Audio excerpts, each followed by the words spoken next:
Good afternoon, citizens. How are we today? Hopefully well. Let's see, window capture.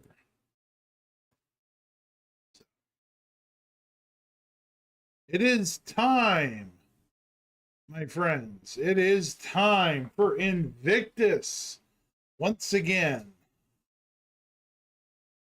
And yeah. Why is YouTube being a bug? I don't know. There it goes. Okay. YouTube not being a bug anymore. Okay. So.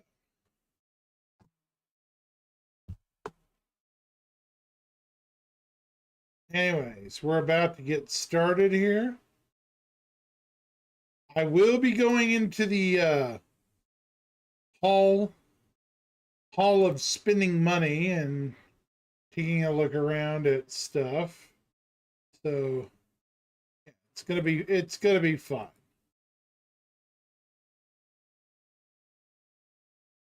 So rest assured, fun.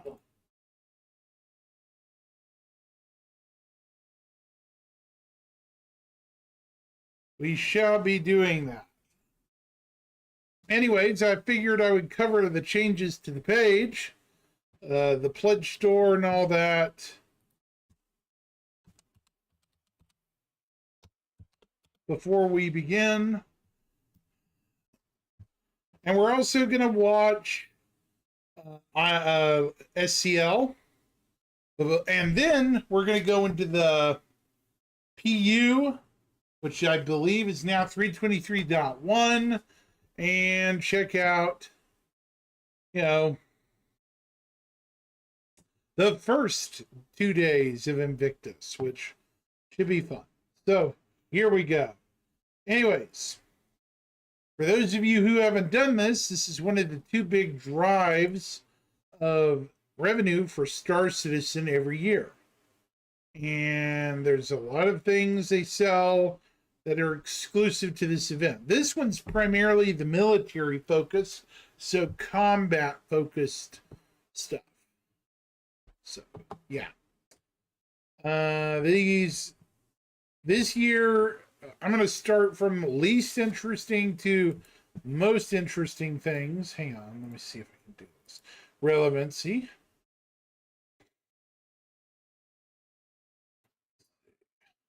Maybe by name, that would be easier. Okay. So the paints, there's a lot of exclusive paints for upcoming ships.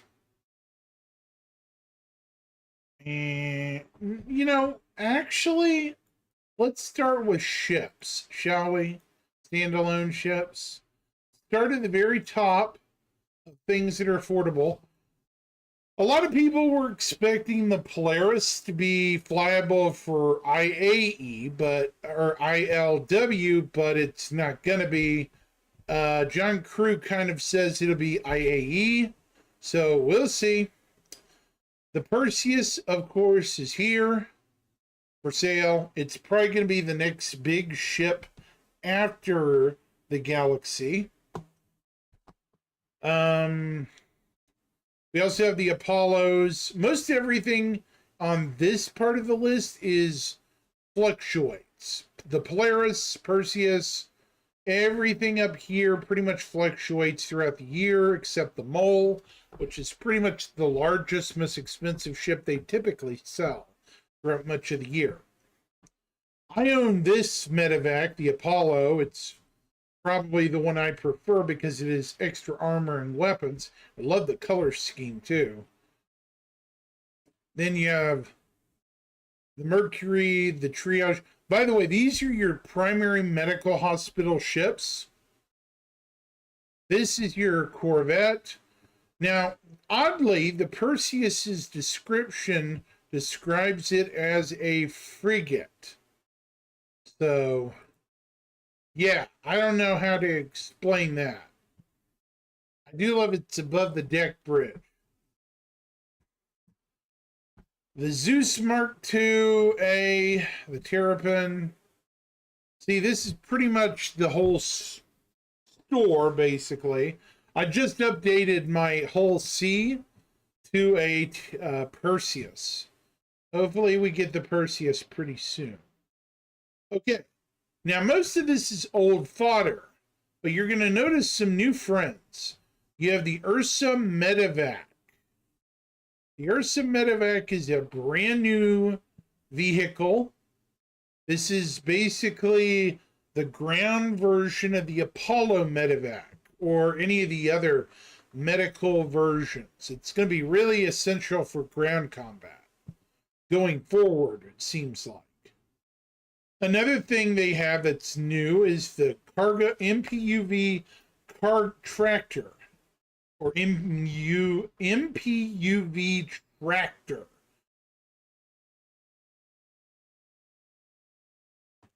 We also have the recently released Pulse. So count it, that's 3 brand new vehicles ranging from $55 to about $25. So actually 4 with variants. So that's pretty interesting. This ship I knew had some work done on it, but yeah. And also, there are some packs. Yeah, the RSI Complete Pack. I don't know if there's an Argo Complete Pack. No, there isn't. Not this year. That's probably more late in the year. But the RSI Complete Pack includes all the RSI ships. And it can be yours for the low, low price of $5,800. Yeah, right. Now, did I get the Respite paint? I don't think so. Hold on, Chad. I'm trying to figure out something here. Making sure I got something before I move on. There's that black, blue, green. Black, blue, green. It's going to be about $12. Anyways, I invite you guys to check out the store. There's a lot of interesting things if you're interested in expanding your fleet.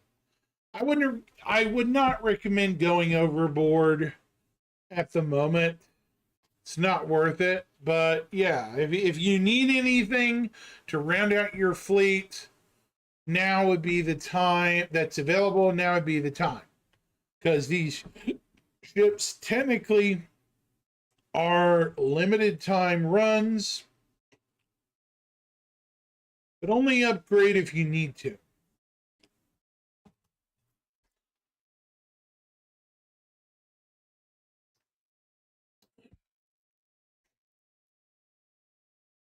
I wouldn't make it a priority.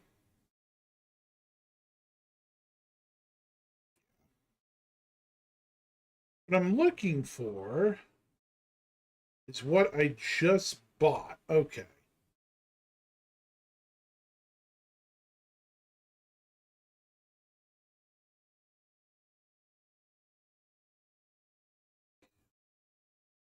Where'd the paint go? Did the paint get purchased? Interesting. None of my paint is showing. That's weird. Where's the paint? I don't know. It's all this May 17th stuff. Hover quad. Upgrade to hull C. What's this? Oh, I didn't buy any of it. Did I? No, I didn't. That's okay.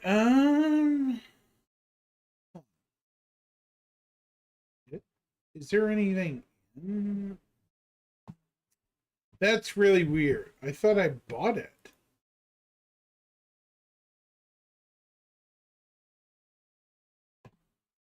I really thought I did.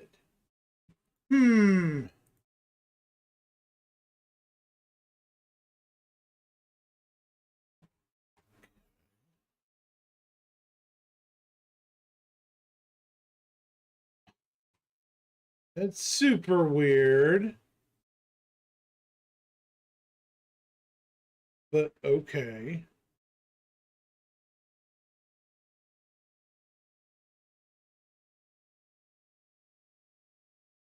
Maybe I didn't buy it immediately. Hold on.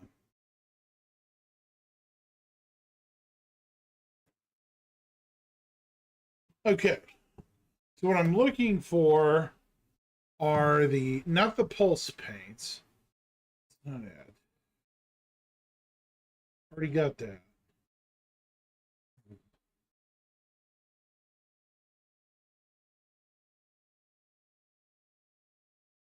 Huh.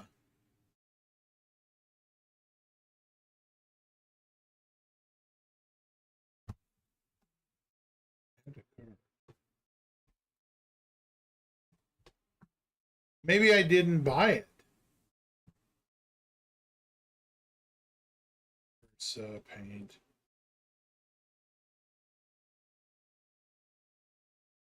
There we go.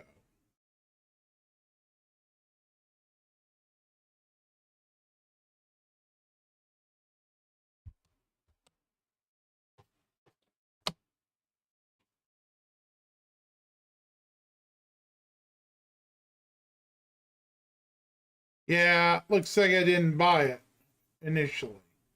That's okay. There they are. Okay. Problem solved. I didn't see them. That's weird. Okay.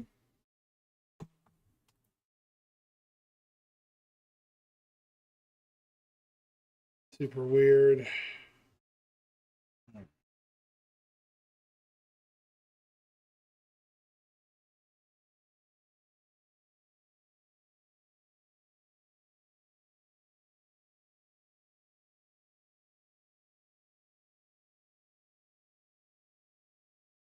All right. So we're now going to go. I think SCL kicked off earlier. Yeah. So we're going to go with this. And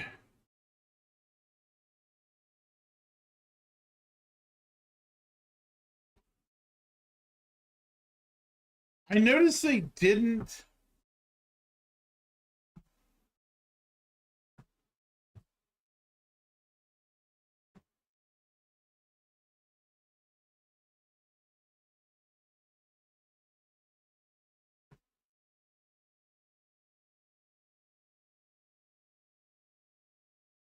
Yeah, I don't know how I feel about this.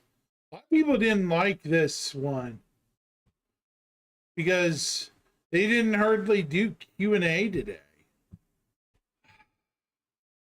I'm almost tempted not to watch this train wreck, but yeah. It wasn't supposed to break off. No, that wasn't the thing. That absolutely legitimately happened. That reaction was very real. Yeah. Hi, everybody. What are we doing? Hi, welcome to Star Citizen Live, the Invictus All Vehicles Q&A. I'm your host, Jared Huckabee. If you've never seen an Invictus All Vehicles Q&A before, it's where we spend about an hour and we put questions to the people who make the vehicles and spaceships and never a jalopy, still not a jalopy, for Star Citizen and Squadron 42. This is going to be our chance to get to know who they are, get to know how they work. We do this every year for Invictus. Some of the information will be the same, some of the information will change. We compare notes with last year and see how the process has evolved. Eventually, at the end, we'll get to some status update stuff. We did put up a thread, and the thread was almost entirely, where is my spaceship? That's not what this show's about, but we'll do some status updates at the end, so you can stay tuned for that. Or if you're watching on YouTube, just skip past. We'll put a little whatchamacallit on there, and you can ignore all the good learning that we're going to do and just get to where's my spaceship at the end for you. So joining us on the show this week, let's introduce our hapless victims. I mean, close personal friends. Starting with the chair closest to me, Ben Curtis. Tell everybody who you are. I'm and what you sorry, do for I'm Star not even Citizen. going to dignify I'm Ben this Curtis. one. I am the Since they Vehicle don't Weapons Art hardly Director do for Star anything, Citizen. I'm going to skip ahead I to questions look- and modularity. Short and long term, like if someone came and drove their Half the show, they did not even cover stuff. So, sorry guys, bad form. car around inside here, the police are not going to be too happy about it. I know that there are currently some issues with ground physics or whatnot, the Earth's bumping around or bouncing and stuff like this. Any joy for this? Any hope for this? It's somewhere between network and physics, looking at because there's a weird update problem where, and you can see it if you have a load of vehicles next to each other, that they all sort of bounce on their suspension at the same time. That's being looked at, which doesn't happen in the editor. So this, again, sort of the experience we have when we're developing these vehicles doesn't translate one-to-one with how it is in the live product, frustratingly. People have seen that, or hopefully have seen the fix for that for AI combat recently in the recent patches, that they've gone from being unresponsive at times to probably a bit too responsive now. It's the same with ground vehicles. There's still more we want to do with them. Like, compared to spaceships, they don't have a huge amount of customization. We want to eventually go like upgrading engines, gearboxes, wheels, swapping your wheels out for different ones with them, so they have the similar sort of upgrade paths. That's exactly what my next question was. Yeah. But again, it comes down to gameplay engineers. Do we want to refactor that ground vehicle code? Because it is a completely separate code path. It's still based on a lot of the original CryEngine arcade vehicle code. Even though the wheel and tyre handling is all new from us, the underlying system is still sort of separate to vehicles. Talked with Chris a lot about just unifying them into just a vehicle system, but that requires someone to go like, rather than this line in the XML that deals with engine parameters, it's an item now that goes on and drives those wheels. So again, priorities, we want to do it. It's just engineering directors, are you going to spend your time on this feature for 10, 15 ground vehicles versus whatever else? Are ground vehicles as big a priority as spaceships? Are they an afterthought? Like how do you? I wanted to touch on this in the prior discussion, but how do you view ground vehicles in the scope of? I think our games. It's a whole universe, right? Like you've got planets that you need to be able to explore, and you've got space you need to be able to explore, and different players play the game different ways. So I think we need to support all aspects of that. So from my point of view, I love ground vehicles. I come from 10 years in racing games. So yeah, I definitely want to see more ground vehicles, more variety, more options and functionality. I don't think you can, there's still space for more. I want to see motorbikes. It'd be nice to get. At the same time, We're just about at the status update section. So at the same time though, is because of the fact that the wheel system is the way that it is right now, we know that every ground vehicle that we make is something we're going to have to go back and you have to fix it again. But it's not even just fix it. The sort of rework we're talking there to change it from what it currently is to what it would need to be for this whole new system is a massive amount of work. So it's just like talking about a new feature, right? It's the same as talking about all the different modules we want to do for the Endeavour. It would be a huge amount of work to go back and change them all. So everyone we not make, just on you. You're talking about other teams. Oh yeah. It's not just us. It's a feature team that has to fix the actual wheel. So that's for argument's sake, say that happens. All the vehicles that are made will need to be fixed by us, by Tech Art, by Audio, to use the new system. To use the new system, and every extra vehicle we add is more debt that we're generating for that. So don't get me wrong, we love ground vehicles like every other vehicle. I mean, it is just a vehicle, but it's knowing that we are at some point going to have to go back and do this. It's just avoiding having to have the exact sort of situation we had with the Starfarer, where we made a vehicle just to get it out and then had to go back and retrofit a feature into it because the feature had slightly changed from how we made it at the time. Yeah. Okay, so from the chat, we've had a couple questions about the medbed respawning. As far as let me just rephrase this a little bit here. It says, did you change the med bed responding just to sell more nurses? David, I'm gonna tank this one because this one actually isn't some for you.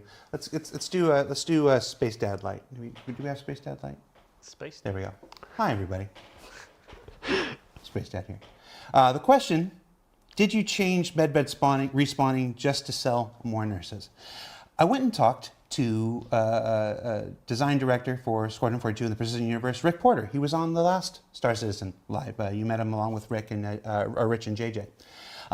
They were the makers of the original medbed spawning system back when they were just on the actor feature team. Back then, which is about 4 years ago, their intention was for all medbeds to allow spawning, and just for some to be at this distance and some to be at this distance. That was their original intent. It didn't get in at the time because of this, that, or the other thing. It was 4 years ago. But now that they're gone to Squadron and they're back and they're now overseeing the development of the Precision Universe, it was one of the first things they wanted to bring back. And thus, they did. Now, obviously, like anything else that goes into the Precision Universe, it'll be tested. It'll receive a whole bunch of feedback. It'll be adjusted as necessary. Maybe 50 and 20 is too long. Maybe it's too short. Maybe it needs to be 70 and 30. Maybe it needs to be 30 and 10. 70 and 30. Maybe it needs to... It's a thing just like anything else that'll be adjusted. But the one thing that they really wanted me to remind you of is Death of a Spaceman. Death of a Spaceman is coming.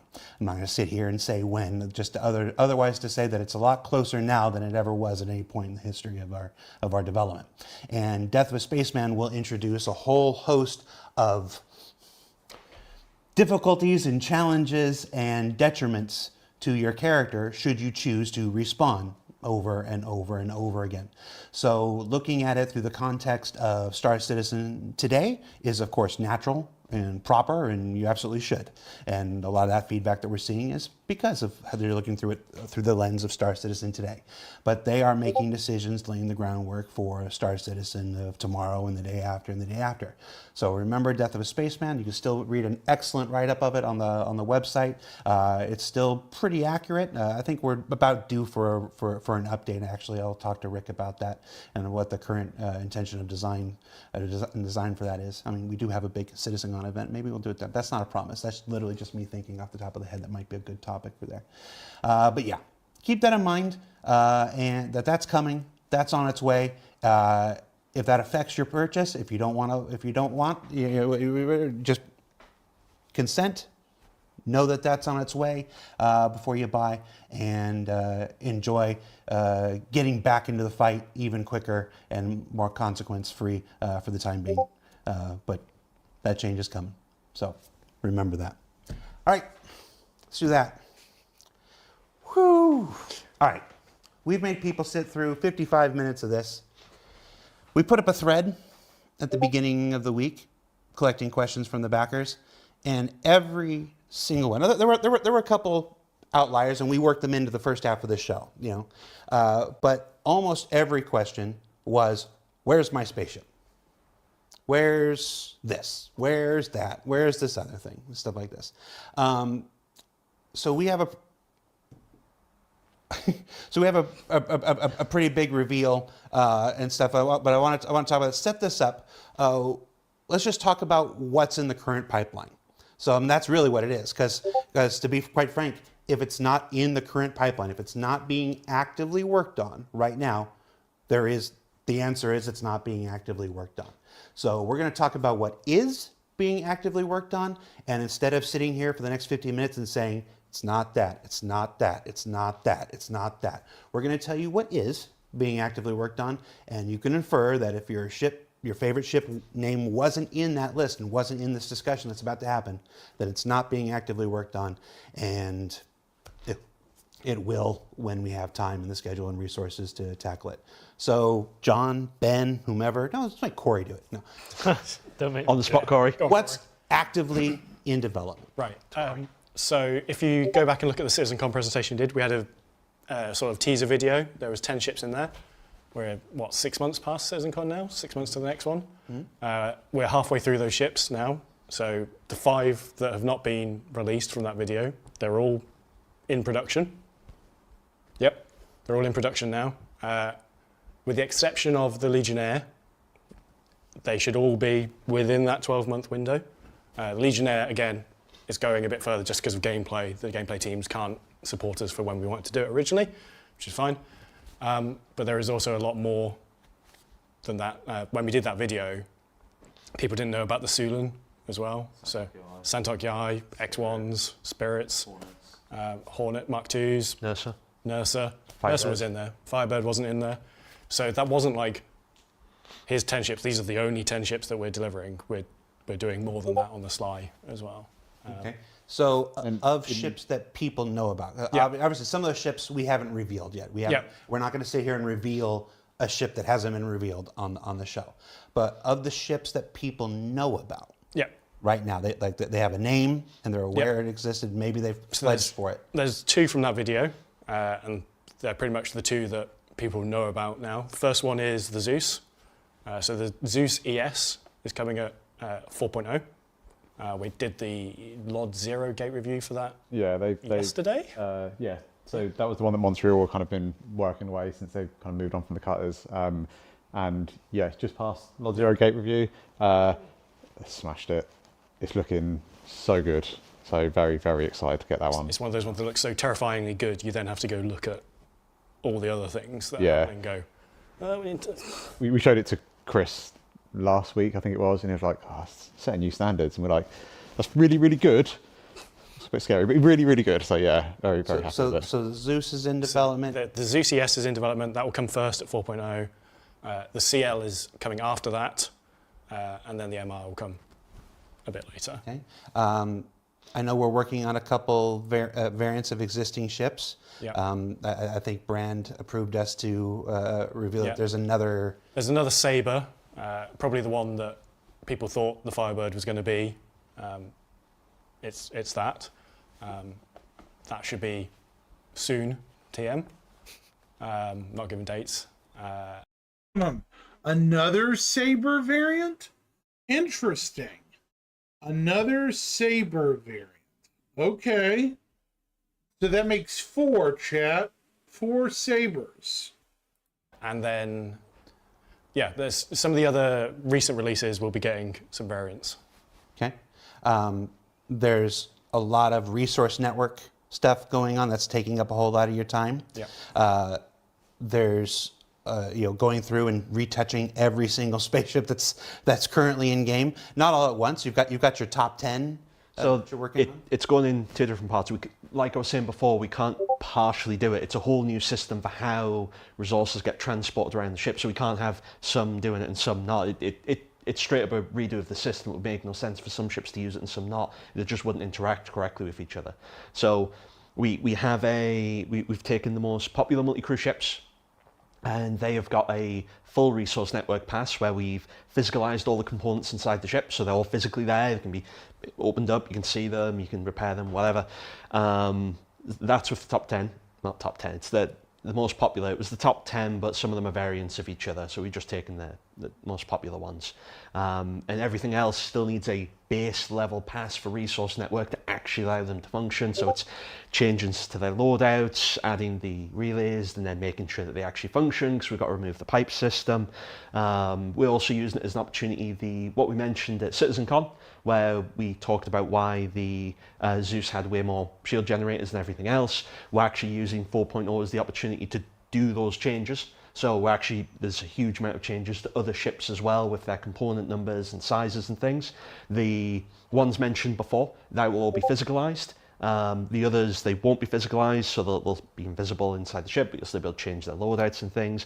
But that's not all for 4.0. We're also having to support other features that are coming online.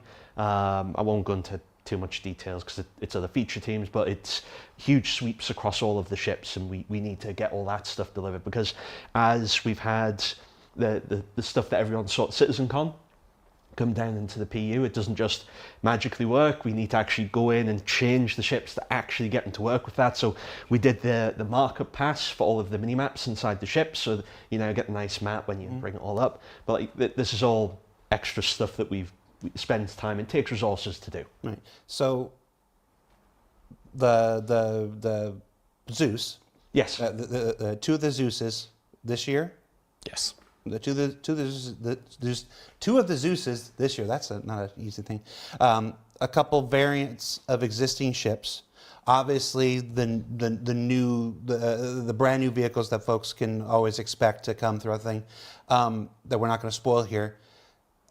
All that work going back and touching the existing ships and preparing them for Resource Network. Some of them need their gold standard in order to come up for the Resource Network. That doesn't sound like a whole lot of backlog coming. There's something big on the backlog that's taken up a lot of resources. Maybe missing about 8 artists worth of resources. Okay. What's the big thing on the backlog that's coming this year, though? The Polaris is coming. Saying it very quietly. Yeah. Saying it very quietly. It's the Polaris. Like, although people have obviously seen the teasers and trailers, and the outside looks very, very nice, but that's because that's what we focused on. That one had some of our most talented artists on it to try and get it to a highest possible standard in time for the flyby and everything. Big shout out to all of our art team that's been putting so many hours into it. I think like Alex, Dan, Lloyd, all kind of smashed that exterior. Obviously, we've only shown the exterior, or are only showing the exterior so far. The exterior, we've kind of it technically is in grey box, but obviously visually it's far. We're not talking about the flyby in Invictus. There's a bunch of chat saying, "Didn't we already know that?" No. Oh, sorry. I know we're talking about the actual release exterior as well. Yeah. So we're not. We haven't just made the exterior and gone. No. We're talking about full flight ready. Yep. Yep. Released to the backers. Yep. They can fly it and use it this year. Yep. Yes. When? Which one of the camera? I'm going to recreate what we'd filmed for ISE that's now redundant. That one. You're looking at This one. That one. So the Polaris is going to be flight ready, fully released at IE this year. So IE this year, not 4.0, Not 4.0. but IE. whatever the patch Whatever, number yeah. for Invictus is. Yeah. And you're ready to go on record for that. I think What I happens just if did. you don't make it? It will come out at IE. What happens if you don't make it, Ben? Well, he's my boss. It will come out at IE. All right. So, Sorry, just before. Also, massive shout out to all the interior guys as well, because we've got a whole other bunch of artists that are smashing the interior. It's not at the level where we wanted to show it yet, but yeah, they are ploughing through that work, and it's gonna be great. Big ships, a lot of rooms. Yeah. you'll see a bit of the interior gray box on ISC Oh, of next course. week. Okay, yeah. Yeah, you'll see the current status of the interior gray box on ISC next week. But yeah, IAE this year, obviously that's a huge undertaking. Mark, you're going to be a meme after this week's show of just saying it's a lot of work, it's a lot of work, it's a lot of work, it's a lot of work. The Polaris is a lot of work. It's taken up almost half of the UK art team? Yeah, just under half the UK art team Yeah. have been focusing on it. So literally to get it done this year, that's half the UK art team on it to get it done. We've absorbed it, as they like to say in the industry. Yeah, There you go. Yeah. You've absorbed the additional thing. So we've made some efficiencies elsewhere. So Yeah. Oh yeah, massive ones Massive actually. Shout out to Guillaume and Rise, the yes, and the CL. the one start with the L, not the every. Thank you so much, folks. If you haven't, check out this week's ISC. It revealed the brand new Sabre Firebird, which looks super cool, and the new Nursa. We all like that name. We're gonna. Yeah. first the I'm not New sure Nursa. about it. When you dine it, it's Medivac, nice. that's debuting it this year. We will take that inside look. Hopefully not too loudly. What? Talking to Gav all weekend at Beacon about it. Hopefully it wasn't too loud a conversation. No. Okay. And then, of course, Megaphones. we'll take a look at the current inside gray box progress of the Polaris that you'll see flying around at this year's event. So for John, for Mark, for Ben, for Corey, I'm Jared. Take it easy, everybody. Did you break it? Don't know. Okay. Can you still hear me? We'll see you later, everybody. Take care. Bye. Bye. Bye.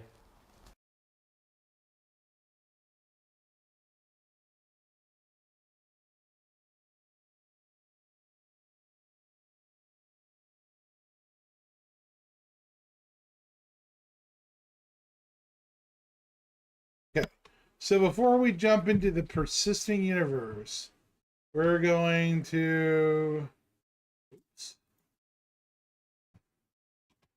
go here. They all blend together. I didn't even know. We're gonna go here. We're gonna go with recent. Huh?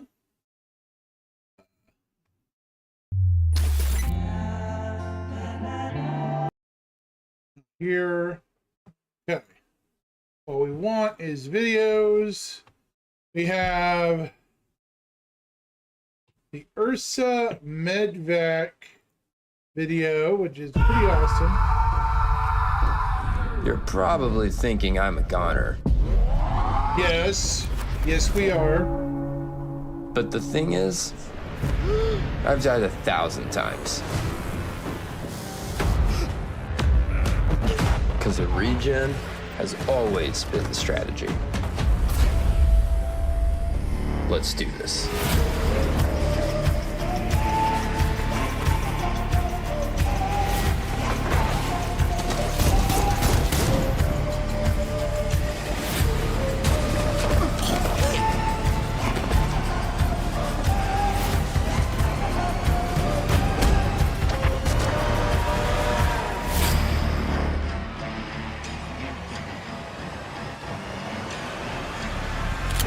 Who the hell? One more time.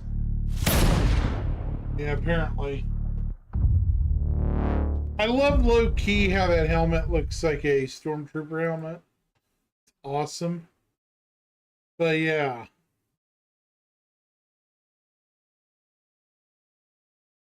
Okay, so what now? Yeah, let's see if there actually is a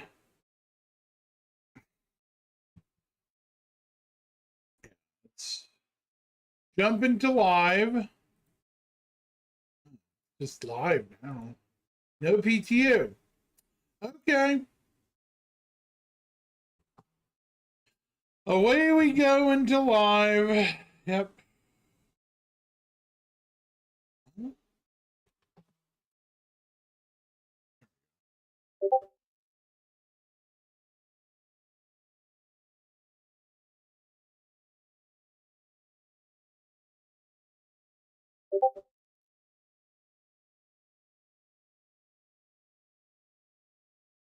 All right.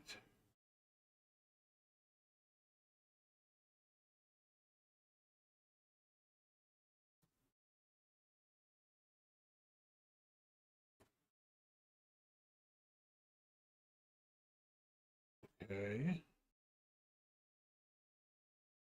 Yeah, it's not showing me. I don't know why. It's being a butt. Okay.